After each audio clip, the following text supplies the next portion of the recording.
You're about to listen to the Dr. Daliah Show. Sassy, stimulating medical talk radio. Any medical advice Dr. Daliah Wax gives on her show should not be substituted for an actual visit to your medical provider. And now, here's Dr. Daliah.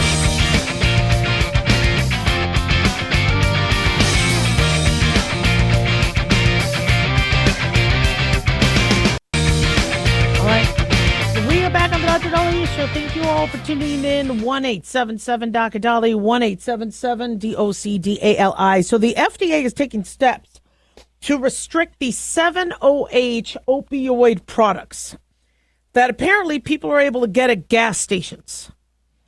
And these act like opioids. And the chemical name 7-hydroxymetragenine, known as 7-OH or 7-hydroxy, can be dangerous. It's a concentrated byproduct of the kratom plant. And it has potential for abuse because it binds to the opioid receptors, acting like an opioid. The FDA is releasing a report to now educate the public about the health concerns and its distinction from the kratom plant leaf. According to Robert F. Kennedy Jr., they say today we are taking action on 7-hydroxy as a critical step in the fight against opioid addiction. We will protect the health of our nation's youth as we advance our mission to make America healthy again. So this recommendation, according to the HHS, follows a thorough medical and scientific analysis by the FDA and is one of several efforts to address the agency's concern about the growing availability of these products. There are no FDA-approved 7-OH drugs. They're not lawful in dietary supplements. You cannot add it to conventional foods. And vape stores, according to Marty Makary, FDA commissioner, are popping up and selling these products that have concentrated 7-hydroxy or 7-OH. He says 7-OH is an opioid that can be more potent than morphine. We need regulation and public education to prevent another wave of the opioid epidemic. So apparently people are able to buy this at gas stations, corner stores, and vape shops. And kids are having access to these. Apparently, there are 7-hydroxy products, and it's hydroxymetragenine, the full name, or 7-OH products, in fruit-flavored gummies and ice cream cones. If these are not, shall we say, reviewed by the FDA or regulated by the FDA, there's no accurate label. And sometimes these might be disguised as kratom.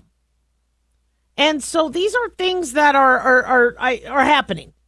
So the FDA is warning companies, warning healthcare professionals, warning consumers. And this kratom, it's a supplement sold as an energy booster, mood lifter, pain reliever. But kratom has side effects too. It's an herbal extract that comes from the leaves of the evergreen tree called the Mitragyna speciosa. And the tree grows in Southeast Asia. So kratom users chew the tree's leaves, swallow, brew dry kratom, and extract liquid. But people have been using this in America as a stimulant to give them more energy or make them feel calm. But we're seeing people get addicted. We're also seeing people get sick. Kratom works quickly, and this is why it's gotten so popular. The effects could last a few hours. The more you take, unfortunately, the more side effects you can have. The FDA has warned people not to use it. Apparently, poison control centers in the United States received more than 3,400 reports about the use of kratom from 2014 to 2019. Now, this comes from Mayo Clinic. We don't have data. I don't have the data here going up to 2024. But some people have died. They had high blood pressure, confusion, seizures. They could get weight loss, dry mouth, nausea, vomiting, constipation, liver damage, muscle pain, high blood pressure. And kratom can also cause dizziness, drowsiness, change in smells, hallucinations, false beliefs, delusions, depression, trouble breathing, confusion, and seizures. Being told that kratom products have been linked to a small number of deaths, why aren't these being regulated?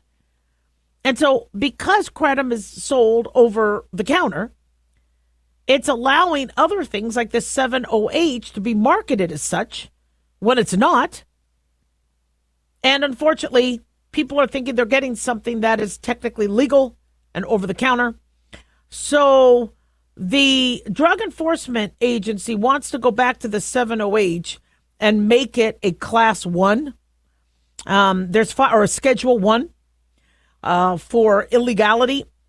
Like heroin. Marijuana is still a schedule 1, which is kind of controversial, because on one end I want us to study it, and I do think there's medicinal applications.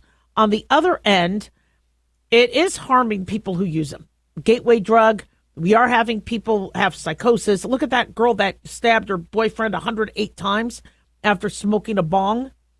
So I do think marijuana should be a scheduled drug, whether it needs to be a schedule 1, so that's, but we have people having access to things that are acting like opioids.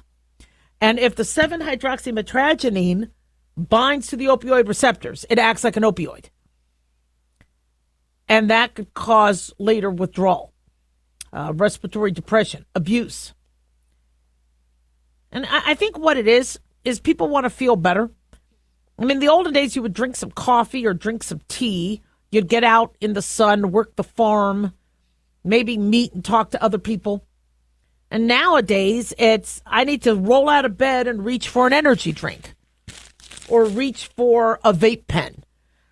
And it kills me to see how dependent we are. And we're teaching our kids to do that, too. It's funny. When I was in college and medical school, everybody was taking no-dos. They were talking about no-dos. I didn't want to take that. No-dos was, I think, a high-potency caffeine. I didn't want to do that because I didn't want to get a heart attack. I was already hyper as it was.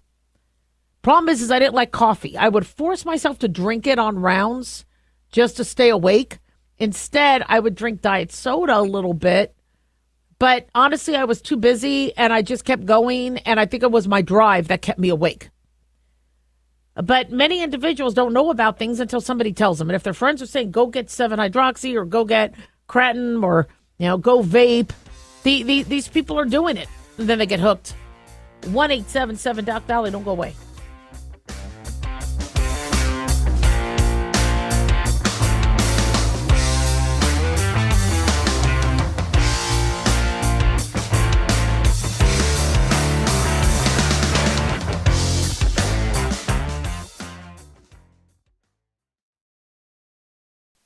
This is an urgent announcement for anyone that's $10,000 or more in debt. Before you make another minimum payment, you need to know there are special programs that can completely free you of your debt. Total Financial Freedom can help you become debt-free in months instead of years. Resolve your credit card debt, signature loans, department store cards, internet loans, and timeshares. Call Total Financial Freedom now at 800-878-6020 for a free consultation. For 16 years, Total Financial Freedom has helped thousands get out of debt. You can feel confident when calling because Total Financial Freedom is A+ rated by the Better Business Bureau. Battling for years and years stuck in the endless cycle of minimum payments could take decades. You have the right to get your debt resolved and substantially reduce your monthly payments. Call Total Financial Freedom now at 800-878-6020. That's 800-878-6020. 800-878-6020.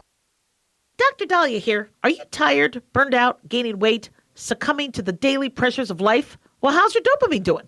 How you feel right now, how you'll feel an hour from now, and how you'll feel next week is completely reliant on your dopamine. Our daily motivation and willingness to push through challenges depends on the intricate chemical process dopamine provides. Christian Kalikas and I created Deploying Dopamine, a book that tells you what dopamine is, when it dysfunctions, and how to successfully deploy it when needed. Find Deploying Dopamine on Amazon today. Check it out. Lisa Wolf here to tell you about our newest website for old-time radio lovers. It's 100radioshows.com. At this site, there are 5 old-time radio shows waiting for you to download free as our gift to you. And be sure to browse the additional 700 old-time radio shows available to you for 70% off by using the promo code RADIO at checkout. This is a limited-time offer, so log on to 100radioshows.com. That's 100radioshows.com.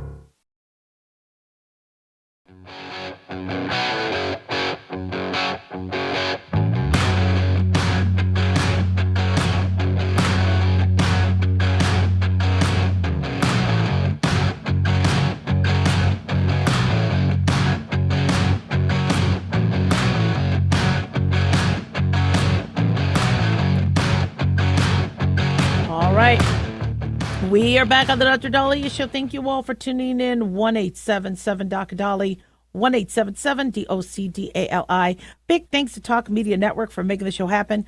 Big thanks to Daniel, our producer, and big thanks to you all for tuning in. We really do appreciate it. Don't forget to follow us on Twitter or X at Dr. Daliah, Facebook, The Dr. Daliah Show, and on YouTube, click like and subscribe. All right. So this is a long time coming. I don't understand why something like this is political, but the videos that we see of younger kids back in the 50s and 60s and 70s doing PE, pretty impressive. You look at these videos thinking it's a military boot camp, and it's not. These are kids that are able to do pull-ups and mile runs, and you're looking at them and they're thin, they're athletic, they look healthy, and you're, okay, wow, I guess this was high school in the 60s or in the 70s. But we have gotten lax with the amount of physical activity we are hoping our kids achieve. Because during the Obama administration, they were worried about bullying. They were worried about fat shaming. And so the presidential fitness test got converted. And since then, we are seeing a huge decline in physical activity overall of our youth. Now, the system wasn't perfect. I remember during the Clinton years, the Pentagon was talking about, or the Joint Chiefs of Staff were talking about how, look, people are getting heavier. It's going to be a major national security threat if our children can't do 6-minute miles or pull-ups or push-ups. So we had issues with childhood obesity, but now it got worse. So just to recap, Dwight D. Eisenhower formed the Presidential Council on Youth Fitness back in 1956. And then during JFK's time in office in the 60s, he encouraged citizens to complete a 50-mile hike, typically done by Marine officers. And so it was in 1966, Lyndon B. Johnson, who established the Presidential Fitness Test, and you would get awards. So this got kind of rescinded in a way and changed when the Obama administration did not like the way kids were getting bullied. And the Obama administration thought that maybe they could have a something called like the Presidential Youth Fitness Program, which focused on students' individual health over athleticism, according to the People magazine. Now, I agree.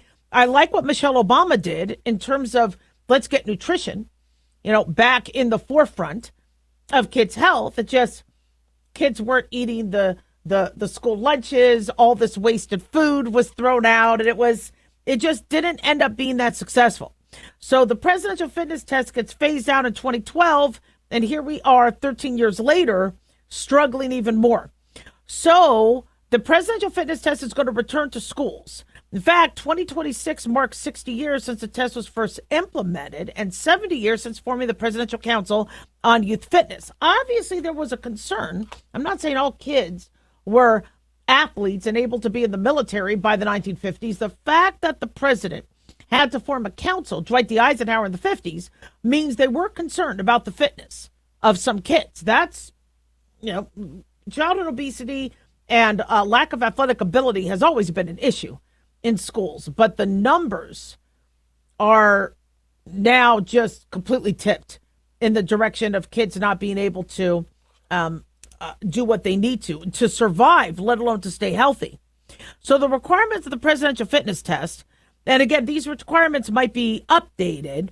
The original one was you had to do a 1 minute or a 1 mile run, 1 minute of sit-ups, and a choice between push-ups and pull-ups. So I remember being in school, I was able to do a 6 minute, maybe it was like 6:45 minute mile, but you had to run a mile.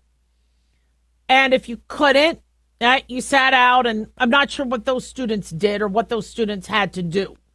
But I remember doing my sit-ups, and I remember, and it was, don't wear a skirt when you do them. We all had to be in PE clothes. And I remember having to do the presidential fitness test in the 80s. And I was able to run a mile. And I was pretty athletic. I was never first picked when key team captains were picking people for sports or their teams, but I could run. And in fact, I was asked to be on the relay team in one of my schools. And so I was pretty excited about that because I could run. But I always want to be more athletic. Why? Well, it's healthy. You could survive if you have to run from a fire or run from a Hamas, terrorist assault, while you're at a peace conference or a concert. You need to be able to move, run, fight back. And so I've always been a proponent of that. But the thing is if we are bringing back the presidential fitness test, you have got to make sure, and I've said this so many times before on my show, make sure you have a remediation process. So I remember the kids who couldn't do the sports, they would just walk together and do the mile. They continued to walk. So I remember those of us who could run, ran.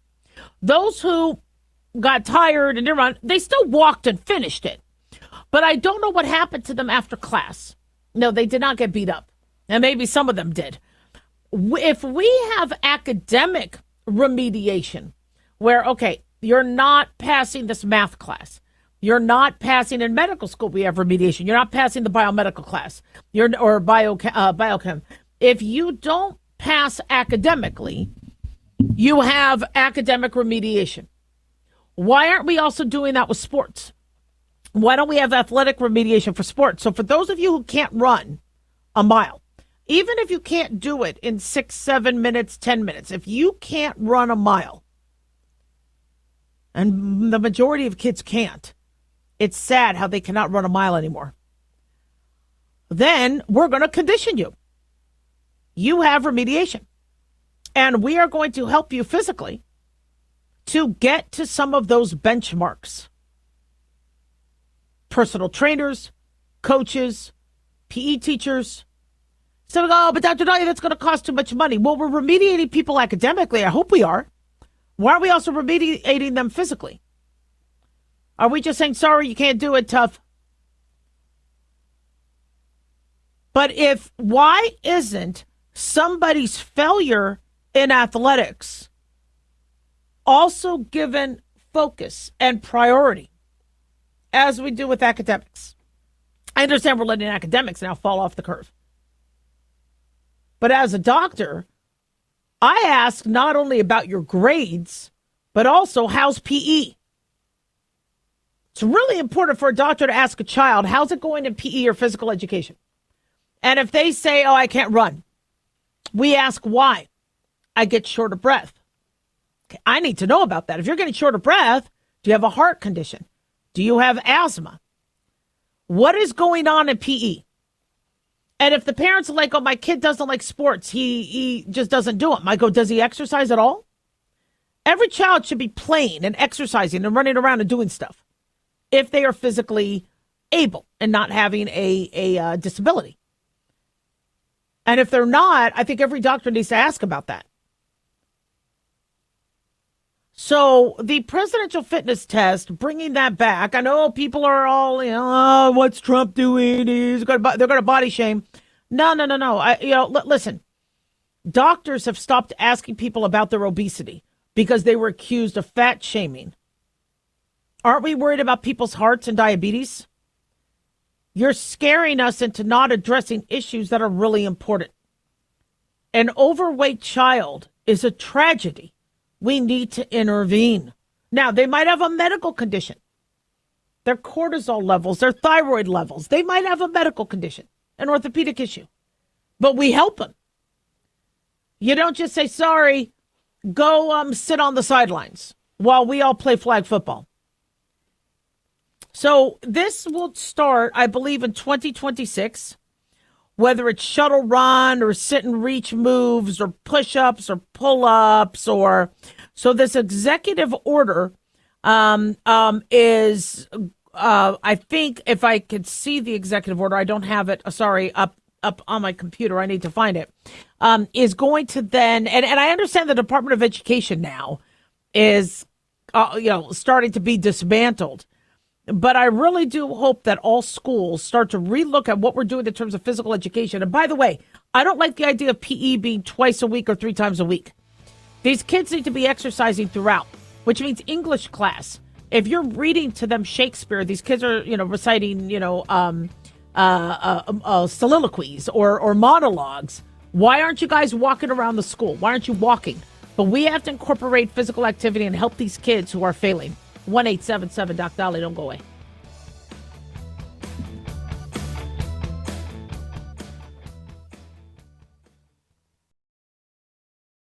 At Hot Shot Secret, we share the science behind common diesel problems and their solutions. For example, diesel fuel cetane levels. in many states, the cetane rating in diesel fuel is 42 to 45. Most diesel engines operate more efficiently with a cetane rating of 48 to 50. One treatment of Hot Shot Secret Diesel Extreme will raise your cetane 7 points, increase fuel economy, and improve cold starts. Due to a cleaner burn, there are less hydrocarbons and particulate matter in your exhaust. This reduces the blockage of your diesel particulate filter. Using Diesel Extreme generates 83% less DPF regeneration. The 6-in-1 Diesel Extreme formula also includes the most concentrated detergent on the market, lubricity enhancer, water demulsifier, rust and corrosion inhibitors, and a fuel stabilizer. Hot Shot Secret Diesel Extreme is available nationwide at truck stops, fine farm and auto stores, and online at hotshotsecret.com. Hot Shot Secret, powered by science.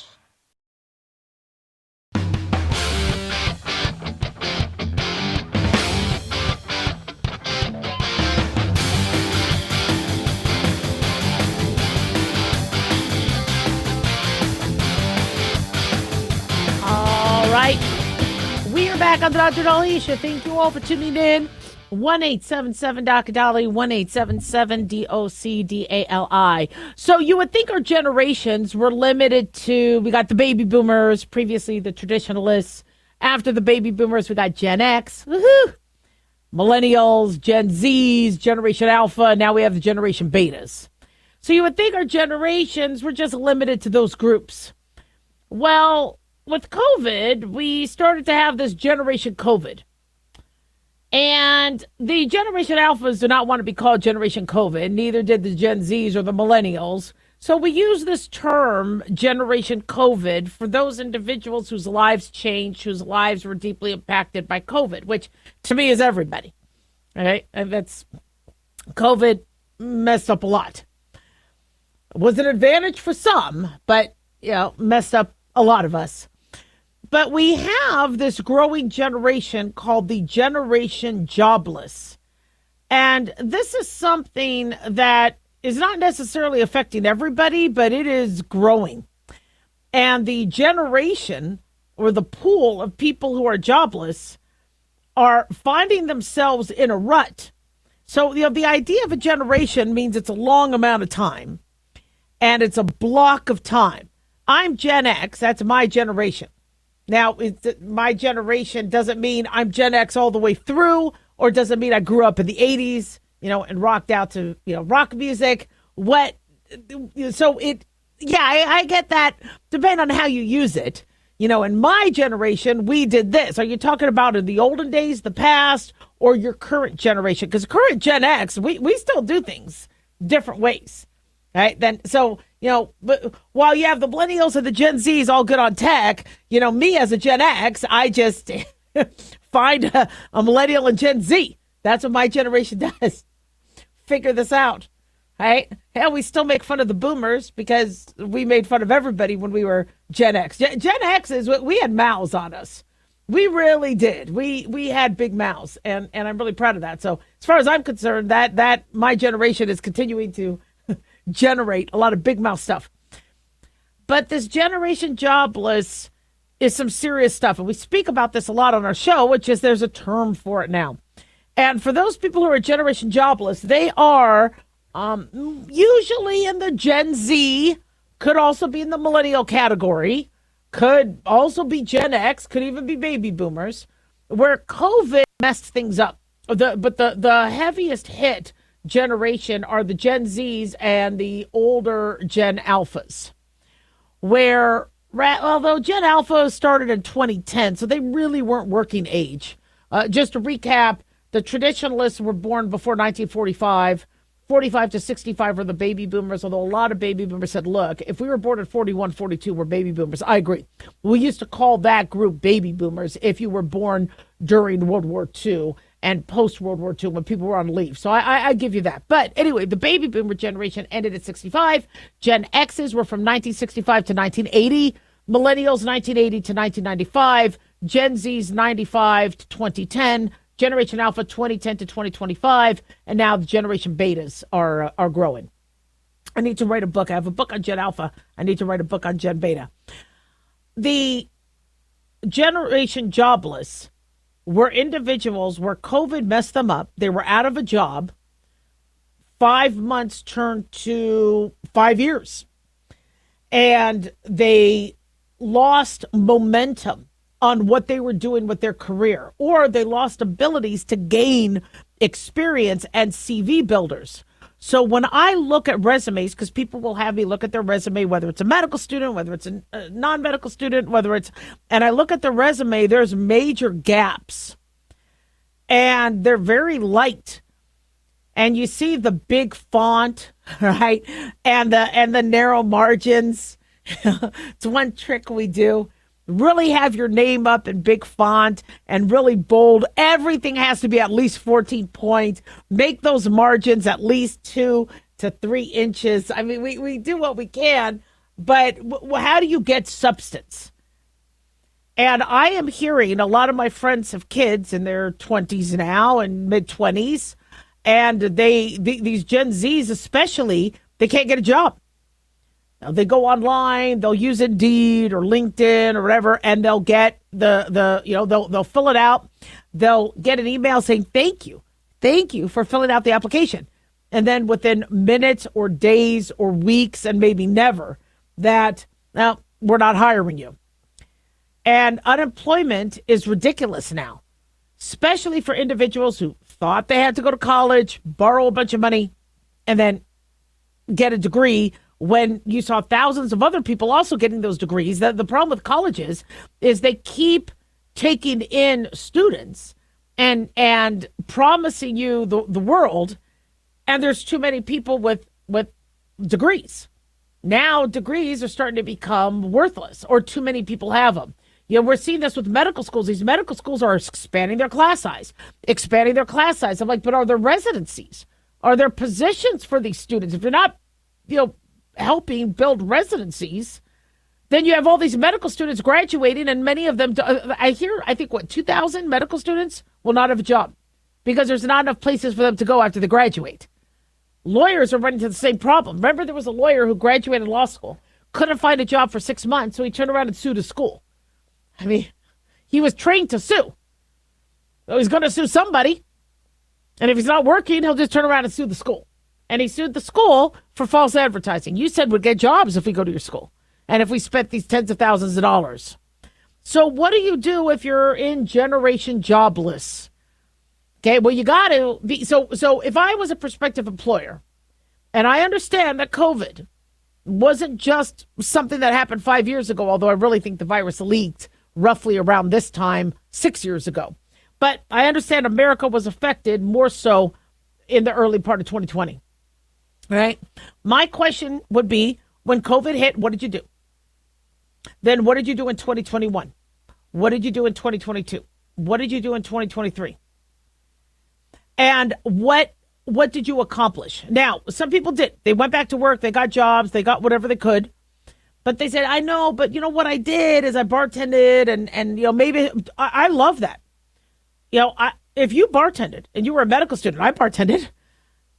You have to make money. You have to live. I would rather see that you bartended, that you waited tables, that you took a job and you worked. I don't want to see prostitution. I don't necessarily want to see OnlyFans on there, on your resume. But if you actually, got yourself out there and worked and tried to make connections, etc., I think that's admirable. I think everybody should have food service on their resume. I waited tables, tended bar. I think it made me a better doctor. Because again, you learn how to deal with people. You have to time manage. You understand customer service. It's probably one of the best trainings. I even tell my boys, become waiters or bussers.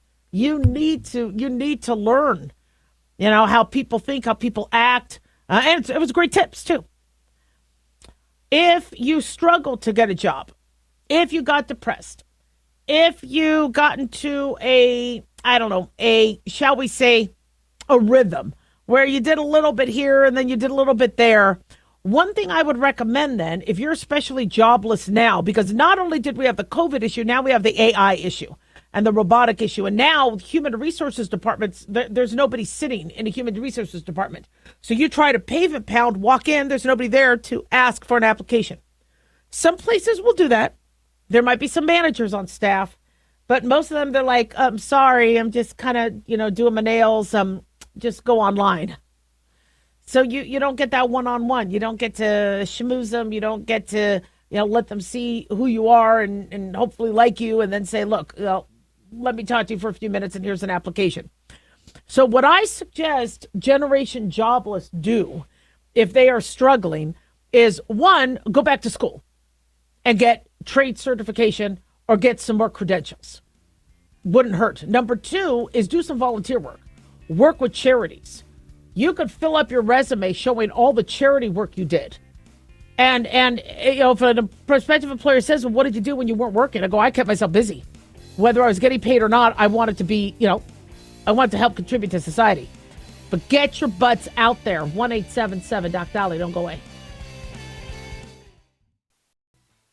Hey guys, it's Dr. Daliah. Fantasy football season is coming, but sadly, too many of you are taking the bench while the country takes part in one of the most exciting and lucrative industries out there. Don't know how to play? Well, huddle up and listen. Paul Kalikas and I have written a fantasy football pocket guide for beginners. This book walks you through the basics and shows you how simple and lucrative joining or creating a fantasy football team can be. Read our fantasy football pocket guide for beginners found on Amazon or follow the links on X and Facebook. That's fantasy football pocket guides for beginners. Don't be left out. Have you ever thought you'd like to buy and sell houses but didn't know how or where to get the money? My name is Ron LeGrand, and over the past 40 years, I've bought over 3,000 houses without using my money or credit and taught thousands to do the same. Today, even in a virtual environment, we buy nice houses in nice neighborhoods using no banks, realtors, contractors, or other costly entanglements, and build huge cash flow and wealth without the hassle of tenants, all without credit and little or no money. You don't need a license or experience, and I'll show you exactly how it's done.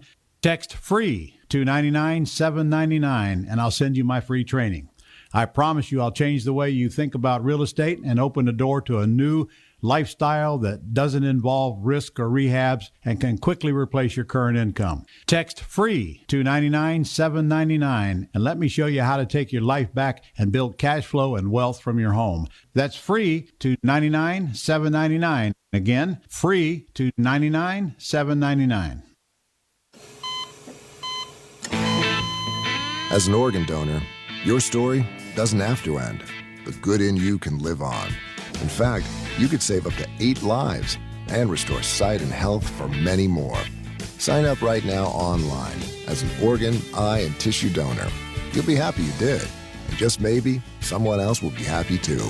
Go to organdonor.gov. It saves lives. U.S. Department of Health and Human Services, Health Resources and Services Administration.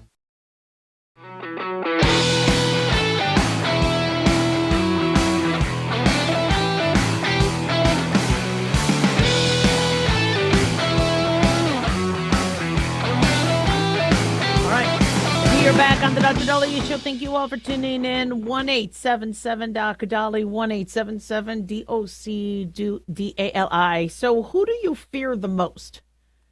Do you fear somebody who could shoot you on the street? Do you fear a gang member or a Tren de Aragua or MS-13 member? Do you fear somebody like a future Hitler? Or is it somebody close by? Like mother-in-law, spouse. It's interesting. There's this meme. I've seen this meme before where it looks like it's a homework assignment. And the question number 6 is 3 parts, A, B, and C. Part A of question number 6 is, who is your hero?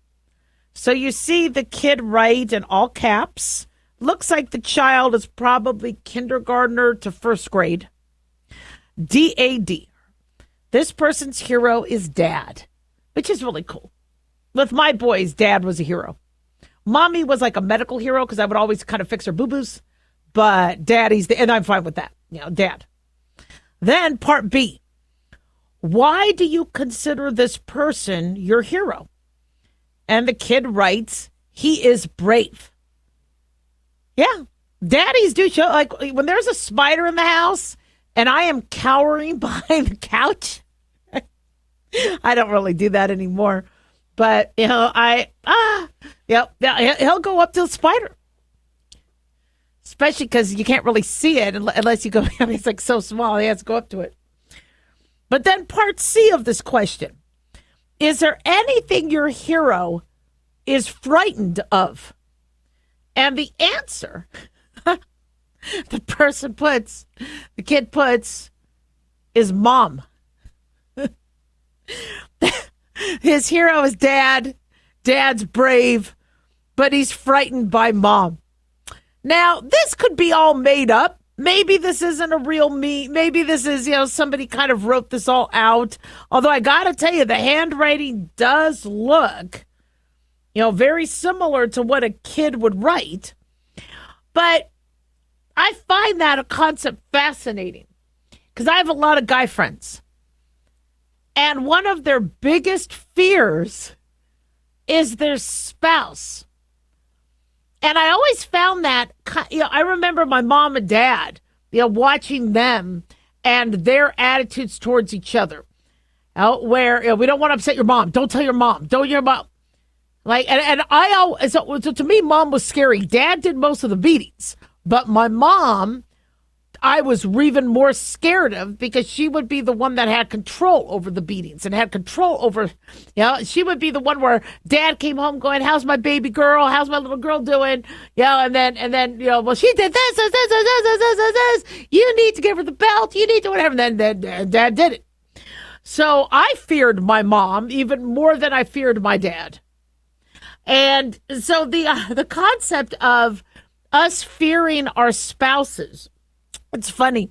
We were out with some friends and somebody said, look, you do X, Y, and Z because I got to tell you, you are not going to want my wife to be in a bad mood.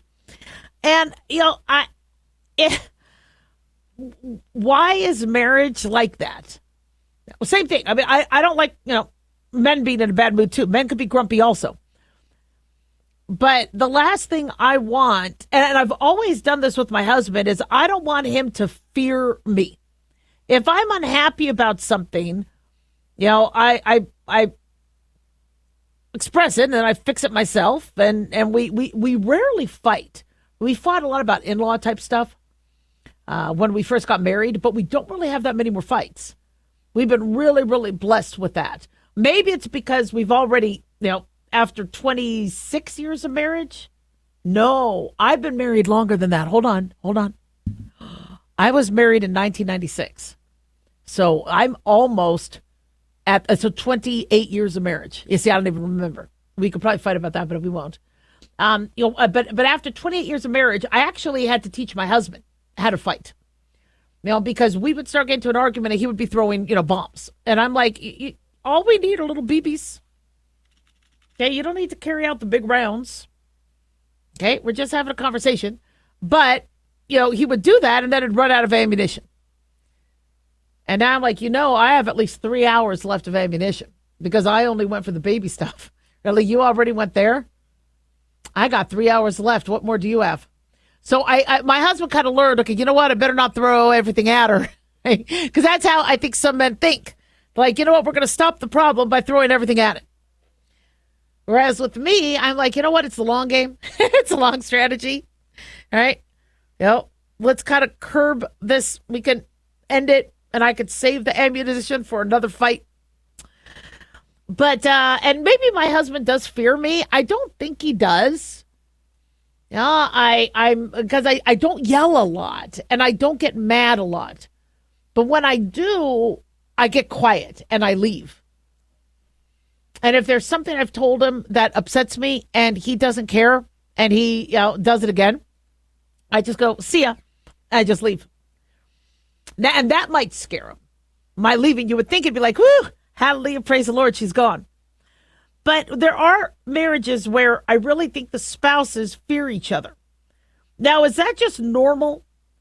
The thing is the only marriage exposure and research I was able to do was my parents, which I thought was an absolute cluster. And they did end up getting divorced later, but then they lived together. And then it was, I don't know, that was a pretty dysfunctional marriage. And then my own. And then what my friends tell me. Some of them are very open, some of them aren't. And I don't pry. But, so I kind of amass whatever I can. But I've never been married before. So I did the best job I could. Apparently, we're doing a good job if we've lasted 28 years. Not that good a job because I never remember how long we've been married. And sometimes I forget his name and I call him the kids' names. I do all the time. Stone, Brock, Corey. Yeah. It's Core. It's too long. And when I need something done, it's too hard to say Corey. It's too many syllables. Core. And he's like, yeah. But you really shouldn't be scared or frightened of a spouse. I know this meme is funny and we make jokes. I don't know if you saw that Key and Peele routine where they're talking about their wives or their girlfriends. And then she did this and she took forever. And I was like, which? But I'm not going to say the word. And he's like, really? You said that? You called her that? Well, I was thinking that. And so we see the jokes where everybody, they're not going to call their woman that, usually, because they don't know what the complications would be. Unfortunately, with domestic abuse, there are a lot of spouses who are frightened by each other, men and women. But if you are frightened by your spouse, there is something wrong. We make jokes about it, but you should not have to be frightened. Now, you might misinterpret what frightened is as, oh, they're going to be in a bad mood. It's not going to be a fun evening. That happens with roommates and with couples. But if you actually are frightened, or if you have the kids perceive that, don't tell your mother, oh no, don't tell. These kids perceive that parents are frightened by that. And I wonder if my boys thought that daddy was frightened. Remember I told you this happened a few years ago where there was a box of pizza and my husband ate some chicken wings and left the bones of the chicken wing in the pizza, but they're really small chicken wings. So I grab a piece of pizza, I think it's a chunk of sausage or something, and I almost swallow part of a chicken wing bone. So I'm like, what the hell is this? And he said it was the kids. And the kids are looking at, why would dad throw us under the bus? I was more mad at him for throwing my kids under the bus than leaving chewed up, salivated chicken wings on my pizza. 1-877 Doc Daliah, don't go away.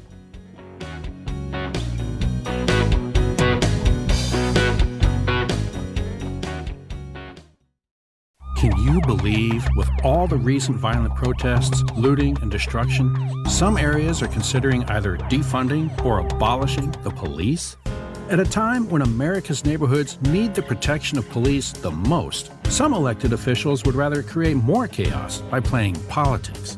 If you're sick of elected officials caving in to demands of the radical left, you're not alone. It's time we stand up and declare our support for local police. The majority of police officers are important partners in protecting our God-given rights. If you prefer freedom over chaos, then learn how you can help protect the local police that serve your community. Call today and request your free Support Your Local Police info packet. Dial 800-JBS-USA-1. That's 800-JBS-USA-1. Request your free Support Your Local Police info packet by calling 800-JBS-USA-1 today.